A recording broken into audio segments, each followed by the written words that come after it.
తెలంగాణ చరిత్ర శిల్పకళ సౌందర్యానికి కేర్ ఆఫ్ అడ్రస్. వీరనారి రుద్రమదేవి పాలించిన గడ్డ, కాకతీయుల సామ్రాజ్యానికి గుండెకాయ అయిన ఓరుగల్లు. నేటి వరంగల్ కేవలం ఒక నగరం కాదు, అది వేల ఏళ్ల తెలంగాణ ఆత్మ గౌరవ ప్రతీక. ఈ వీడియోలో వరంగల్ చరిత్రను, దాని భౌగోళిక విశేషాలను పూసగుచ్చినట్లు తెలుసుకుందాం.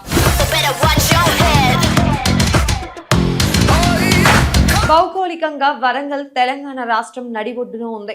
ఇది ఉత్తర అక్షాంశం, తూర్పు రేఖాంశాల మధ్య దక్కన్ పీఠభూమి పైన విస్తరించి ఉంది. చెరువుల నగరంగా కాకతీయులు నిర్మించిన రామప్ప, పాకాల, లక్నవరం వంటి భారీ చెరువులు ఈ ప్రాంతానికి నీటి వనరులుగా నిలిచాయి.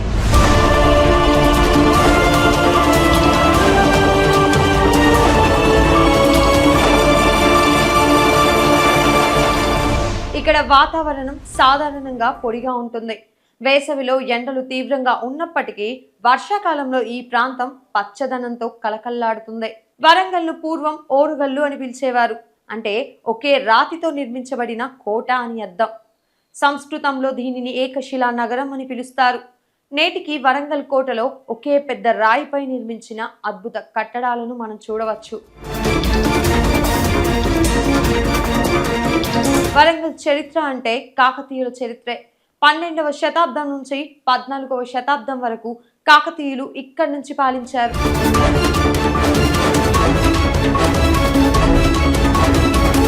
ఓరుగల్లు కోట నిర్మాణాన్ని ప్రారంభించి 1000 స్తంభాల గుడిని నిర్మించారు. భారతదేశ చరిత్రలో అత్యంత శక్తివంతమైన మహిళా పాలకులలో ఒకరు.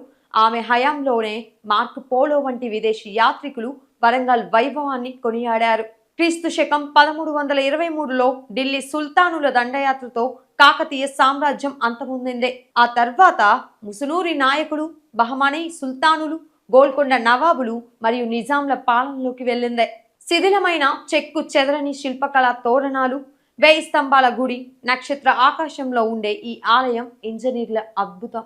శక్తి పీఠాలలో ఒకటిగా విరాజిల్లుతోంది భద్రకాళి ఆలయం. ఇటీవల యునెస్కో వారసత్వ గుర్తింపు పొందిన ఆలయం వరంగల్ కు గర్వకారణం. నేడు వరంగల్ తెలంగాణలో హైదరాబాద్ తర్వాత 2వ అతి పెద్ద నగరం. నిట్ వరంగల్ వంటి ప్రతిష్టాత్మక విద్యా సంస్థలతో, టెక్స్టైల్ పార్కులతో పారిశ్రామికంగా కూడా దూసుకుపోతోంది.